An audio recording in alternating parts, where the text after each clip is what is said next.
Hello, Gold Day sa inyo and welcome back sa training natin. So, today, medyo mahaba-haba itong training natin. Very exciting. We will do calls, alright? So, before we start, gusto ko lang sabihin na meron tayong script for this. No? Also, matatagpuan sa Drive. You can open it habang nagte-training so that nakakasabay kayo. So, pag-uusapan natin iba't ibang uri ng outbound calls and of course, yung inbound calls. So, let's start. Tinawag tong hot calls kasi ibig sabihin, ito yung mga ka-chat mo, tapos tinanong mo kung pwede ka tumawag, tapos binigyan nila number nila. So ito yung basically alam na alam nila tatawag ka talaga kasi hiningi mo in the first place yung number at sabi mo tatawag ka. Alright? Kaya sila tinawag hot. So itong video na to is a recorded revalida namin kung paano namin ginamit yung script to initiate calls sa mga client natin. So painggan natin. Hi, good day. I'm looking for Sir Ryan. Yes, speaking. Okay, pleasure to meet you, Sir Ryan. I'm Dari, Virtual Officer of the Google Realty. And may you have the best day of your life. Is it okay for me to discuss yung magiging process natin? Sure, sige. Okay, so our promo for our lowest down payment ready for occupancy units is still valid till March 27, 2024. Okay. So makita nyo dito, mabagal lang ako magsalita. Very clear. Kailangan naintindihan. And of course, as of the deadline, pwede nyo palitan yun sa script. So, very important na palitan nyo yung script. And ako, I highly suggest na habang pinapanood nyo to, nabasa nyo yung script para nakakasabay kayo. So, papalitan nyo yung deadline based sa strategy mo kung paano mo gusto mag-implement na scarcity sa buyers mo. Alright? From 10% down payment, ngayon 10 to 25K all-in down payment na lang. This is made possible through Pag-ibig and BDO financing. Before we proceed, sir, is it okay for me to ask a few questions para sa pre-evaluation natin to know if qualified sila sa promo or not? Okay, sige. Ano ba yung mga info na kailangan? Okay. Sir, ano yung full name nila? Ryan Paudin. Okay. Status, sir? Single. Currently, sir, ilang taon na sila? 23. And ano yung occupation natin, sir? Call center. Alright. At saan po sila nagtatrabaho right now? Alorica. Alorica, ilang taon na sila sa Alorica, sir? 2 years. 2 years. Ano yung position nila? Senior specialist. Senior specialist. And, sir, may I know ano yung basic monthly income nila without deductions and allowances? 45, sir. 45. 45,000. No? May other allowances kayo, sir? So, natin sa part na to, inulit-ulit ko yung mga information, no? It's because very important na clear. Kumbaga, inuulit mo siya para ipakita na naintindihan mo yung sinasabi niya. Alright? So that pag may hindi ka naintindihan, pwede niyang ulitin. Very important yun. Wala naman ba? Okay. Sir, moving forward, may existing Pag-ibig loan po ba sila? Wala naman. Existing canceled, applied for closed Pag-ibig home na loan? Wala pa. Hindi pa nagagamit ng Pag-ibig. Okay. Any active bank loan? Wala din. Existing canceled credit card, canceled checking outs? Wala din. Okay. So, bakit ko tinanong yon? So, tinanong ko, qualify ko na siya both sa Pag-ibig and sa bank. It's because hindi nyo naman trabaho na isipan kung saan siya ilalagay. Ang purpose ng calls na to is para lang makuha nyo lahat ng data so that we can do yung closing for you guys. Alright? So, ang kailangan lang namin tulong sa inyo is makuha yung mga information na yan. So, if nakukuha nyo, meron silang loans, meron silang everything, just write it down. Kunyari kanina tinanong, di ba? Meron po ba kayong existing na Pag-ibig na loan? Right? So, if meron, tanong nyo lang kung magkano yung buong halaga and magkano yung monthly na binabayaran nila. Kami nang bahala.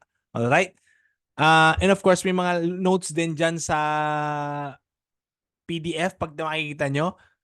Of course, alam nyo naman yung by this time kung magkano yung income requirement na kailangan natin, right? Kung alam nyo na 20,000 yan, hanapan nyo ng co-borrower yan. Alright? Nandun yan sa ano natin, sa cheat sheet natin para lang sure na pag tinapon nyo sa amin, qualified yung mga buyer. Sir, mag-isa lang po ba kayo mag-apply or may kasama kayo sa application? May katulong ako yung brother ko if hindi pasok. Okay. So, okay lang kahit wala siya dun sa application. Backup mo lang siya, sir, sa kailangan. Okay. Sige. Pwede pala yun. Kahit qualified naman talaga siya, nagtanong na lang rin ako baka sakali kung meron siyang tao na pwedeng gawing co-borrower or kasama sa magiging process. Why? It's because sometimes, no, kahit pasok yung sahod nila, sometimes gusto nila, kunyari may jowa sila na kasama nila yung partner nila nakapangalan sa process ng unit. Okay? So, kailangan aware tayo doon so that pag meron ganun pala, yung pwede mo na rin i-qualify kung qualify yung partner nila or hindi. Okay? So, you just ask the same question sulod ng kanina so that malaman na natin if magkakaproblema ipasok yung partner niya or not. Alright? And of course, tinatanong ko rin yung sa dulo para sure na qualified sila because qualified siya, naghanap ako ng backup sakali lang.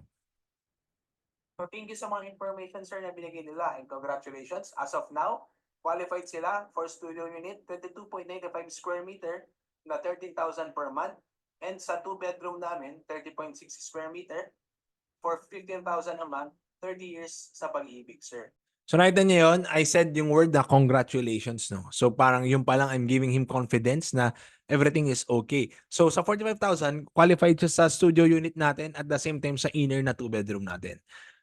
Kunyari, hindi siya qualified sa 2 bedroom, nasa 37,000 lang sahod niya. You just say na congratulations sir, qualified sila sa studio namin, gano'n. Now, if gusto niyo po i-avail yung 2 bedroom namin, kailangan natin ng additional co-borrower. Pwede niyo sabihin yan. Alright? So sir, may any questions sila? Paano malalaman natin na kung approve ba ako? Okay. So, ang unang gagawin natin is pre-evaluation. Dito nyo malalaman, sir, if approved kayo or not. So, we will process yung pre-evaluation nila and expect ang feedback within today or tomorrow. Is it possible, lumasin nyo sa email yung following initial requirements na hihingin namin? This also ensures a higher chance of approval. Ano ba yung mga initial requirements na kailangan? Okay, so initial requirements namin is 2 valid IDs lang and 2 months ng payslip nyo, sir. Kahit picture will do. Sige, kaya naman masend yung 2 months payslip and ID. Yan naman ba yung kailangan nyo? Yes, sir. Anything else, sir, na gusto nyo qualified? Very important to keep asking if meron silang kailangan i-clarify. Una, of course, no, kailangan nyo rin i-note dito is hindi lahat ng mga pinag-usapan natin nasa script.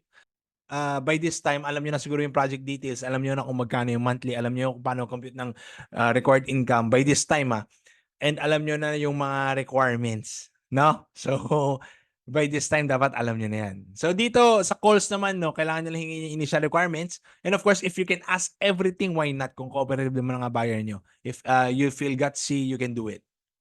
Wala naman, clear naman na sa akin. Itong lang, pre-evaluation is no commitment pa naman to, tama? Wala pa naman, sir. This is para lang malaman niya if-approve sila sa promo namin. Then, pag na-approve sila, expect a call from us, then we can proceed. Okay, sige. Okay, sige. So, yun.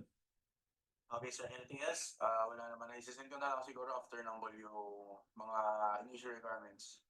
Alright. So, pleasure serving you, sir. May have a great day. Okay. Okay, so natapos siya, no? So, again, hindi lahat sa script. Meron din siyempre mga rapport. Siyempre, sa gitna ng usapan na yan, they will ask yung saan ba yung project, babahain ba dyan, possible yun eh.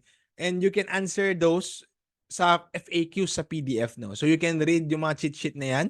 Alright? So, alam ko naman na hindi nyo agad makakabisado yan. So, maganda dito is, syempre may activity tayo after nito na magre-revalidate tayo lagi so that masanay kayo sa calls. Alright? Gusto nyo ba yon? So this time naman, outbound, cold naman tayo. Pag sabi mong cold, ito yung talagang no idea sila tatawag ka. Perfect example nito is pag tumatawag ka ng mga lead matching galing sa one property. So nagturo na ako regarding one property, so you should know what I'm talking about, no? So lead matching is ito yung mga leads na binibigay ni one property as suggested buyer. Hindi sila nag-inquire sa'yo pero suggested na baka interesado. So big sila, mag-initiate ka ng cold call pag tatawag ka sa isang buyer na aalokan mo siya without any idea. Okay? So, hindi ini-expect again yung call mo. So, panoorin natin. Hi, good day. I'm looking for Sir Ryan. Yes. Sino to? Okay, pleasure to meet you, Sir Ryan. I'm Daryl, Virtual Officer of Jaco Gold Realty. And may you have the best day of your life. Tumawag kami since we noticed that you are currently looking for properties through our lead partners, One Property. We may have a listing, sir, na you might be interested in. Is it okay for me to discuss? Sige, saan ba yung listing niya? Okay, we have ready for occupancy units in Manila and Ortigas. Saan po mas prefer nila? Saan sa Manila yung... Sa Vitas Street, Tondo, Manila, sir. Familiar po ba sila? Yes. Okay, sir, may promo kami dito. We have ready for occupancy units in Manila. Currently, nag-offer kami ng low down payment scheme till March 27, 2024. From 10% down payment, ngayon reservation fee na lang need settle to move in. If 10K to 25K all-in lang ang cash out requirement namin, would you be interested? Okay. So yun lang, no. The rest naman is the same na. And of course, pag hindi siya interesado doon, ibahanap niya. If ibahanap niya, you can just write it down kung ano yung mga preferences niya. You can ask kung ano yung location, magkano yung budget niya and everything, no? Okay? So, yun yung ano natin, yun yung cold na script natin. And that is the same naman lahat. Next is inbound. Ito yung mga nag-post ka, iniwan mo number mo, tapos may tumawag sa'yo bigla. So basically, tuturo ko lang dito if paano yung magiging reaction mo pag natawagan ka nga, no? So, para hindi ka mataranta. So, i-play natin. Ay, hello. Ito po ba yung sa Deca? Ay, yes. Hello, sir. May I know your name, sir? I'm Ryan, by the way, and itong nakita ko sa yung post mo yung Deca Manila nyo. Tinawagan niya ako, nalaman ko na mag-i-inquire siya, tinanong ko muna pangalan niya. Because it's proper courtesy na malaman mo pangalan niya. Alright? I see. Okay. So, pleasure to meet you, Sir Ryan. I'm Daryl, Virtual Officer of J Google Realty, and may you have the best day of your life. Sir, how can I help you?